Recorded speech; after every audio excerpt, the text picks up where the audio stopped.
Olá, sejam bem-vindos a mais um vídeo do canal Eletromaker Brasil. Mais um vídeo, né, da série de laboratório, né? A gente vai falar um pouco de teoria para a gente entender e posteriormente montar um circuito no próximo vídeo, tá? O título do vídeo diz o seguinte: PWM, afinal de contas, o que é isso, né? Então a gente ouve muito falar em modulação PWM, modulação por largura de pulso, né? A tradução em inglês de PWM é Pulse Width Modulation, ou seja, modulação por largura de pulso, né? Mas afinal de contas, o que é modulação? Ele é um processo de variação, né, de altura, amplitude, intensidade, frequência, comprimento, fase, né, de uma onda ou de um sinal. Tá? Essa é a descrição, né, do PWM que está no Wikipedia, tá? Mas a gente vai falar e mostrar um pouco mais o que é a aplicação, né? Então existe, gente, alguns tipos de modulação, né? Por exemplo, AM, tá? É modulação e amplitude, tá? É o famoso sinal de rádio AM, né? A frequência que a gente trabalha em AM. Existe o PM, que é modulação em fase. Existe o FM, né? Que é modulação em frequência, né? Ou frequência modulada. Existe o DSB, que é modulação em banda lateral dupla. Existe o SSB, que é modulação em banda lateral única. Existe o PCM, que é modulação por pulso codificado. Existe o PAN, que é modulação por amplitude de pulso. Existe o PPM, que é modulação por posição de pulso. E existe o que nós vamos falar hoje, que é o PWM, que é modulação por largura de pulso, tá? Aonde a gente pode usar, gente, o PWM? O PWM hoje existe uma infinidade de aplicações, né, para esse tipo de sinal, né? A gente vai entender o funcionamento e a gente vai ver algumas aplicações. Então eu vou dar como exemplo da onde ele é usado. Ele é usado em telecomunicações, ele é usado em efeitos de áudio, ele é usado para regulação de tensão, ele é usado para transferência de potência, ele é usado para controle de servos, controles, né? Ou seja, ele gera um sinal para movimentar servos. A gente vai poder mostrar isso no outro vídeo, tá? Então existe uma série de aplicações, né, para o PWM, né? Então a gente vai entender um pouco o que é o PWM. Bom, primeiro é o seguinte, gente, o PWM, né, ele é formado por sinais quadrados, tá? Então tá aqui o sinal quadrado, né? Eu já fiz um vídeo anteriormente aí mostrando para vocês o gerador de sinais e lá a gente mostra o sinal quadrado, tá? Então todo sinal quadrado, né, ou todo sinal, ele tem um ciclo, ele tem um período, né? Então vamos imaginar que esse período comece aqui. Então ele vai subir, vai até o ponto máximo alto, permanece por um período, desce, permanece por um período em baixa, né? Ou seja, completou um ciclo, ou seja, ele começou aqui, ó, ele volta para o ponto onde ele iniciou. Aqui é outro ciclo, outro ciclo. A quantidade de ciclos por segundo me dá a frequência, tá? O que é a frequência? A quantidade de eventos por um período de tempo, né? Então, a senoide, por exemplo, a gente fala em 60 Hz. É 60 ciclos por segundo, né? No caso da senoide, ela é aquela onda, né, arredondada. Então a cada ciclo, né, a gente tem a parte alta e a parte baixa. No caso do sinal retangular, a gente tem um tempo chamado T-on, que é o tempo que ele fica ligado, e o tempo que ele fica desligado, né? Aí a gente determina a amplitude, né? Aqui a gente determinou que é 0 e aqui é o VCC, é o sinal que eu estou colocando no meu sinal quadrado. Pode ser 5 volts, por exemplo. Então a minha amplitude é de 5. Então aqui ele vai estar 0 e lá em cima ele vai estar em 5. Se for 10 volts, aqui embaixo é 0, lá em cima vai ser os 10 volts, tá? Aí eu falei também lá no gerador de sinais que a gente fala sobre Duty Cycle, né? O que vem a ser o Duty Cycle, gente? Né? Justamente é o tempo que ele fica em alta em relação ao tempo que ele fica em baixa. Né? Do período todo, por exemplo, esse aqui, T-on, o tempo em alta, é exatamente igual ao T-off. Então significa que 50% do tempo ele está alto e 50% do tempo ele está baixo, está em zero. 50% do tempo, por exemplo, ele está em 10 volts, 50% do tempo ele está em 0 volts. Então significa que o meu Duty Cycle é de 50%. Tá? Eu variando o meu sinal, a gente vai mostrar isso depois no circuito que eu montei aqui. Se eu diminuir o tempo dele em alta em relação ao período, né, eu vou alterar o Duty Cycle. Nesse caso, tá, eu deixei 25% do tempo em alta e o restante embaixo, os outros 75% embaixo. Tá? Isso dentro do ciclo, do período. Então significa que o meu Duty Cycle é de 25%. E o último caso aqui, ó, eu deixei 75% do meu tempo em alta e 25% do meu tempo em baixa. Tá? Então sempre o Duty Cycle eu identifico pelo tempo que ele fica com sinal alto, ou seja, o sinal do meu VCC, quer seja 5, quer seja 10. Então aqui no caso ele é 75% de Duty Cycle. Qual que é a fórmula para a gente identificar isso aqui? Né? Quando a gente quer saber. Eu estou falando de tempo aqui, né? Então o meu osciloscópio ele mede tempo, então eu consigo determinar qual é esse tempo em relação a esse, em relação ao tempo do ciclo ou período. Então o Duty Cycle é igual ao quê? Ao tempo que ele está em alta, dividido pelo tempo todo do ciclo, vezes 100 para me dar o valor em porcentagem.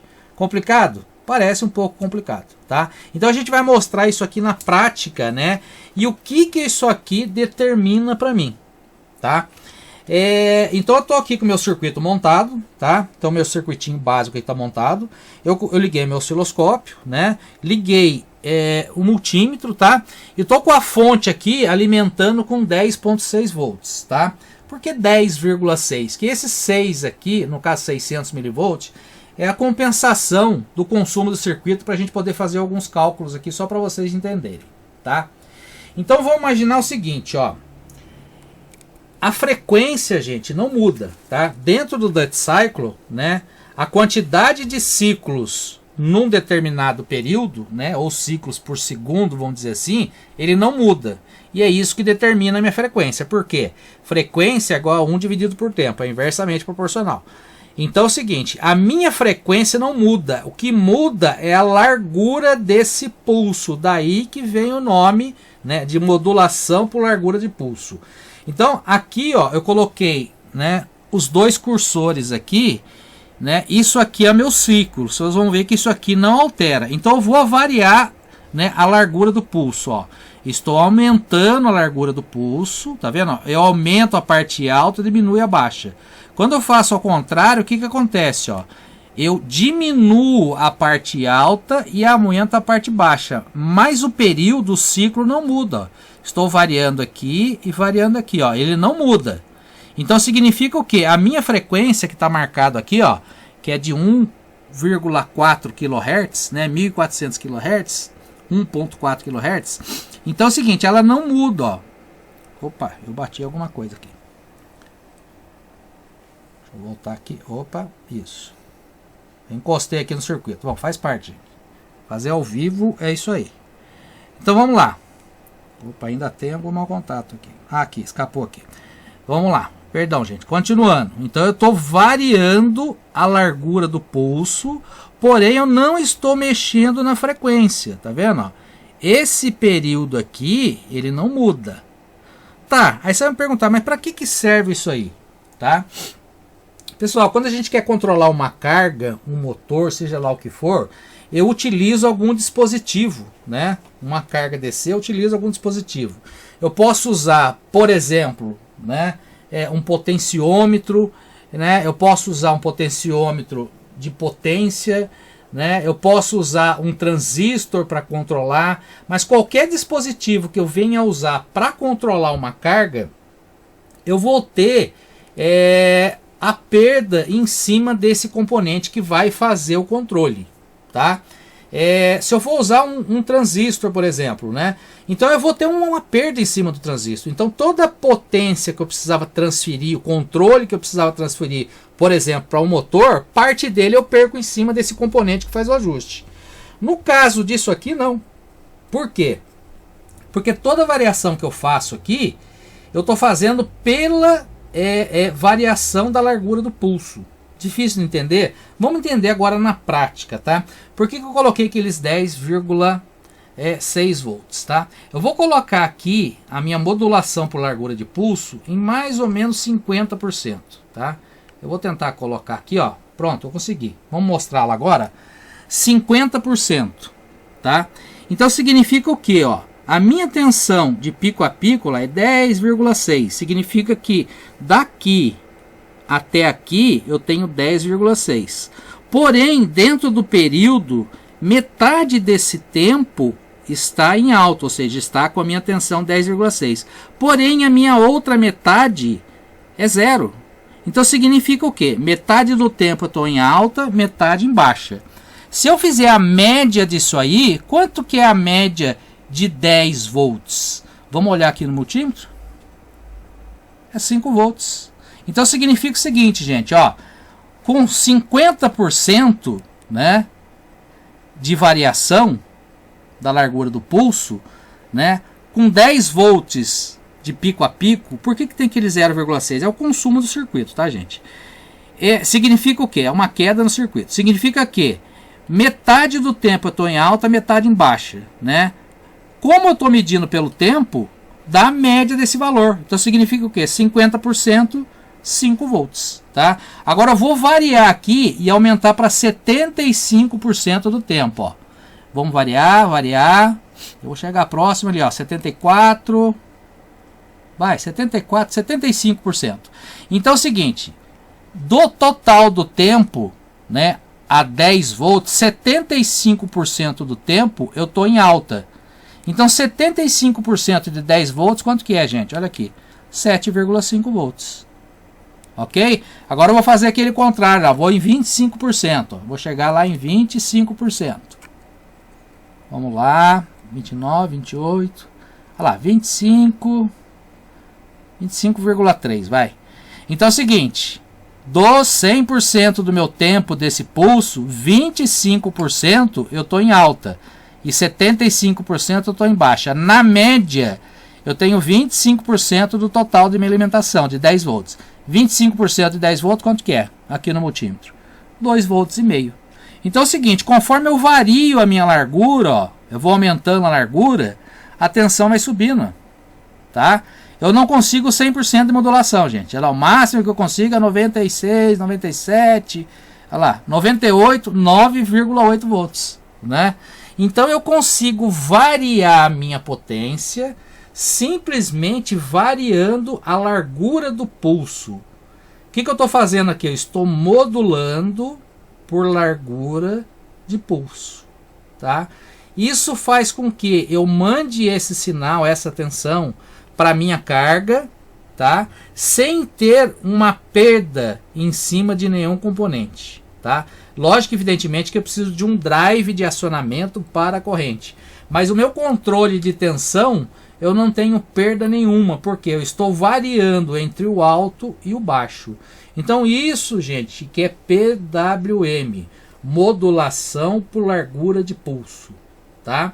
Então hoje, gente, a gente está falando de laboratório, né? A gente está falando um pouco de teoria, entendendo, né, o que é o PWM, que é a modulação por largura de pulso, né? Para que ele serve, alguns exemplos de aplicação, tá? E no próximo vídeo a gente vai, com esse circuito e mais algum arranjo, né, que é esse circuito aqui, um circuitinho muito simples. A base dele é o 555, tá? Muito conhecido, pouquíssimos componentes eu consigo fazer esse PWM, né? E a gente vai mostrar uma aplicação muito prática, né, disso aqui. A gente vai ligar uma carga e vai controlar essa carga e a gente vai ver que a gente não tem perda nenhuma em cima do controle dessa carga, tá? Então um exemplo muito prático, né, da aplicação do PWM, da modulação por largura de pulso, né, é um controle de carga, tá? Que é o exemplo que eu dei aqui, né? Regulação de tensão ou transferência de potência que a gente pode usar. Existem N, né, aplicações para PWM, fontes chaveadas, né? Hoje em dia a gente dificilmente tem fontes lineares, né? A maioria dos aparelhos eletrônicos são fontes chaveadas. Qual a base dele? A base do controle, né? A modulação que se faz para ter uma variação de tensão na saída é o PWM. Existe circuito integrado específico para a geração desse PWM, justamente para ter esse controle de potência na saída, ok? Pessoal, espero que vocês tenham gostado, né? Teoria sempre é muito bem-vinda. Entender para que funciona, entender para que serve, entender o que é, né? Desvendar o mistério do PWM, isso que diz o título, né? PWM, mas afinal o que é isso, né? Então isso, gente, é PWM, né? Modulação por largura de pulso, né? Eu vario a minha tensão simplesmente variando a minha largura de pulso, né? Mais importante, sem perda praticamente nenhuma, tá? Então no próximo vídeo a gente vai montar um circuito, a gente vai montar a parte de carga, eu vou explicar o funcionamento desse circuito, né? E mostrar a aplicação para isso aqui, tá ok? Pessoal, espero que vocês tenham gostado, né? Espero que tenha mostrado um pouco mais dessa parte teórica, né? Que é muito importante para o entendimento de todo e qualquer circuito eletrônico, né? Temos que montar, temos que praticar, sim. A gente vai comprovar aquilo que a gente fala na teoria, né? Mas mais importante que isso é ter o conceito daquilo que a gente está fazendo, tá ok? Então se você ainda não é inscrito no canal, faça a sua inscrição, né? Marque o sininho para que você possa receber todas as notificações dos nossos próximos vídeos, né? Você que já está inscrito e viu, né, e gostou do vídeo, dê o seu joinha, dê o seu like, né? E espero que vocês estejam com a gente aí no próximo vídeo, ok, pessoal? Muito obrigado e até a próxima.